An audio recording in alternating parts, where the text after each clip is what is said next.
Alright, ladies and gentlemen, while we get the TV screens fixed up, I would love to introduce you once again to the great leader of the UK Independence Party. It's Mr. Gerard Batten!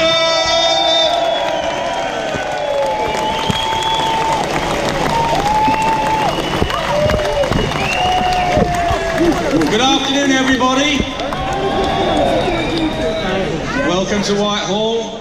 And as Raheem said, we want a nice, peaceful demonstration and rally.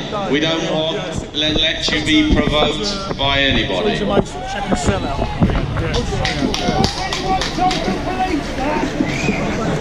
Okay, that's better. Now, before I speak about Tommy Robinson, I'd like to make a short announcement. Now, one of the founders of the Democratic Football Lads Alliance, Justin Smith, was arrested at Schiphol Airport on the 29th of May in the Netherlands. Now, many of you will know Justin Smith, I'm sure.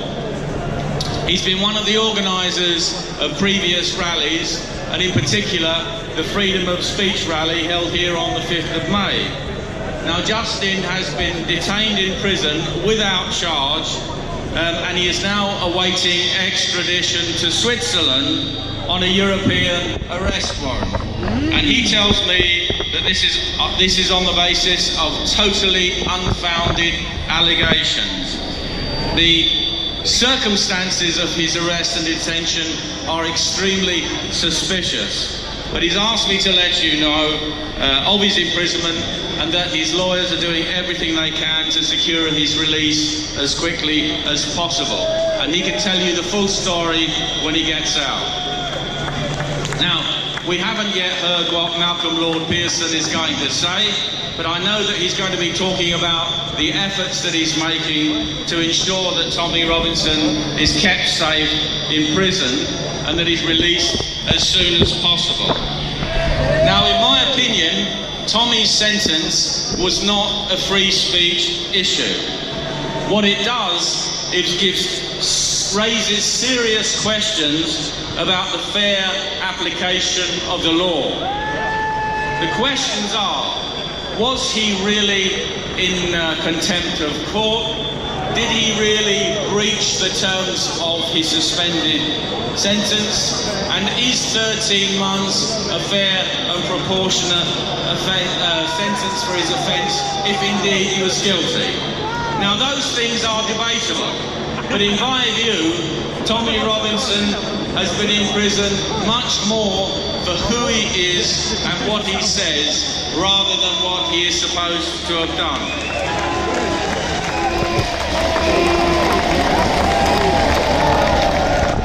Thank you. Now, I know Tommy isn't faultless, and I'm sure that he would be the first person to admit it.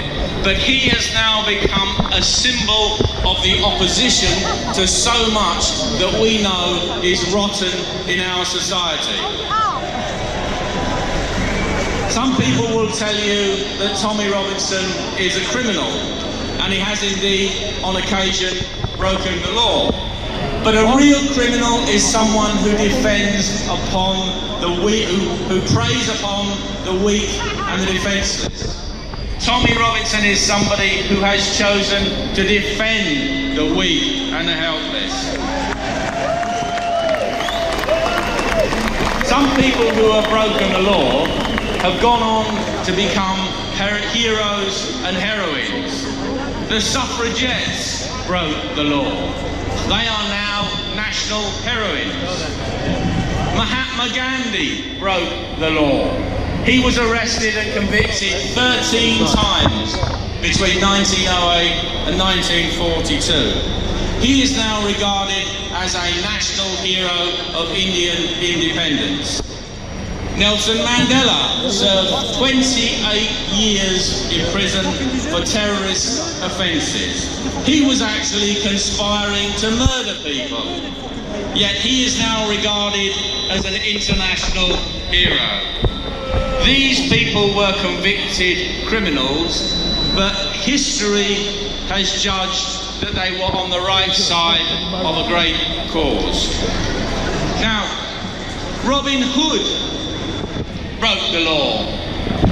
He hunted the king's deer in the king's forest, and he was technically a criminal. But Robin Hood defended his own people, while the Sheriff of Nottingham oppressed them. Whose side would you rather be on, Robin Hood or the Sheriff of Nottingham?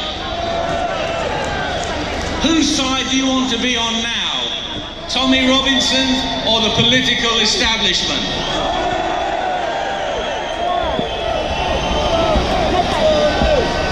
History will judge Tommy Robinson as being on the right side of a great cause in a struggle between good and evil.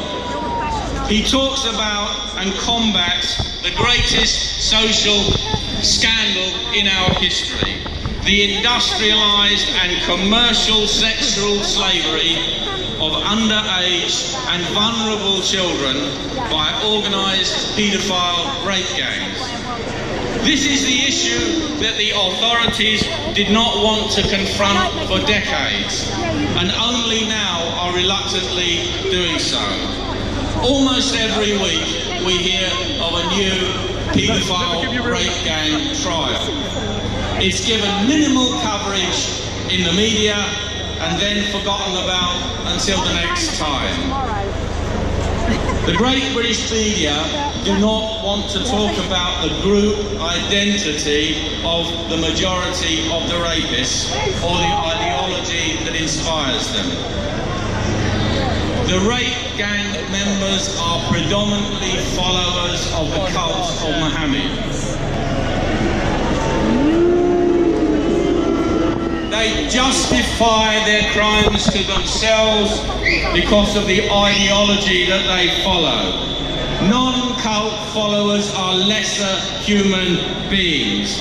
Women are the possessions of men. The founder of their cult was himself a paedophile and kept sex slaves. And yet he is held up to be the perfect model of a man for all times. But we, the infidels and the Kafirs, are not supposed to talk about it. And people who do face the possibility of prosecution under our so-called hate laws. So it's hardly surprising then, is it, that we now have a big problem with some of the more literally minded followers of the Mohammedan cult. Tommy Robinson's real crime is to be prepared to confront those issues when those in authority do not want to. Our great British media don't want to talk about it. Our political class don't want to talk about it. But Tommy was prepared to stand up against evil and is now paying the price. He will go down in fame. They will go down in infamy.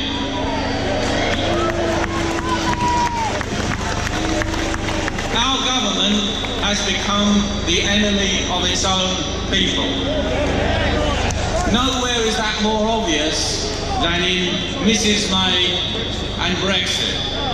2 years ago, the British people voted to leave the European Union.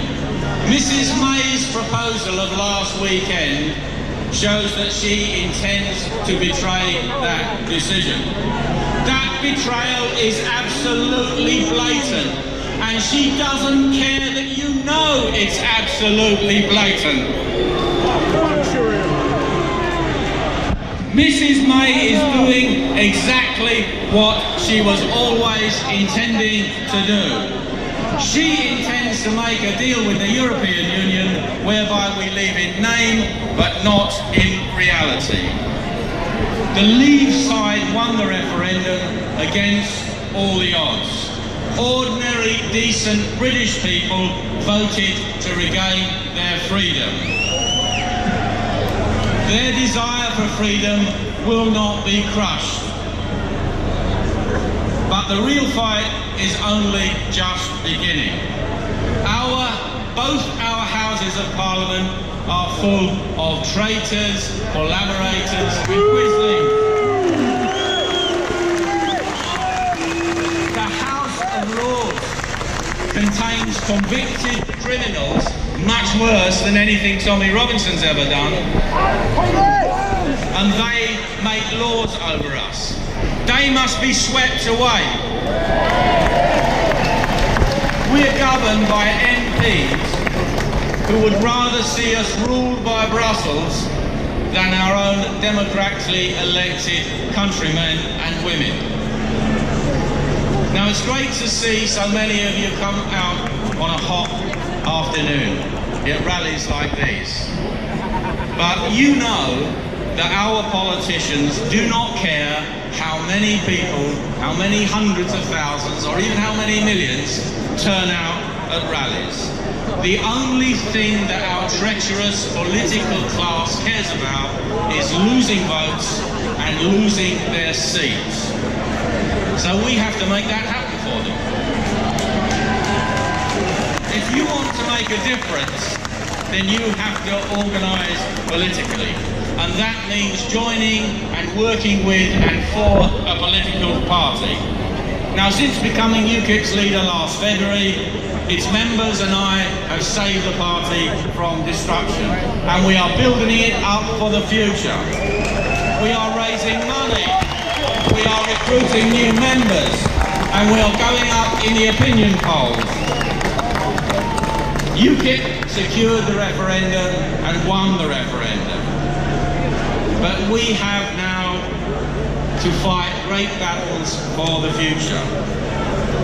I want UKIP to be a populist party. I want its policies to be popular with a majority of the electorate. I want UKIP to be the party of freedom. Freedom from the European Union. Freedom to live under our laws and not the laws made in Brussels. Freedom to live under laws made by a parliament of patriotic MPs, not a parliament of traitors. And I want to see freedom of speech. Not for that freedom to be abused, but the freedom to discuss ideologies and ideas without the fear of being arrested for voicing an opinion or stating a fact. I want us to have the freedom to speak the plain truth to each other. And I want us to have the freedom to once more be able to be openly proud of our own country's great history and our heritage. And not for our children and our young people to be told that it's something they should be ashamed of. And I want our descendants to be free, not to have to live under Islamic ideology. Islam, as Winston Churchill rightfully pointed out in 1898, is the most regressive force on earth. If you want those things, then I ask you to rally to UKIP's banner. Be among the steadily growing number of people who are joining UKIP. UKIP is the only real opposition to the political establishment of Theresa's traitors and Corbyn's commies. Now, today, the 14th of July, is the 229th anniversary of the storming of the Bastille and the start of the French Revolution. We need a democratic revolution in Britain, a peaceful revolution through the ballot box. Only you, the people, can make that happen, and don't delay. Join UKIP, make us stronger, and help us carry the fight for freedom forwards. Or you may lose your freedom forever.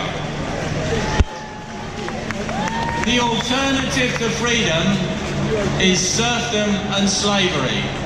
The British have never chosen those things. Give Tommy Robinson something to celebrate when he comes out of prison. Thank you.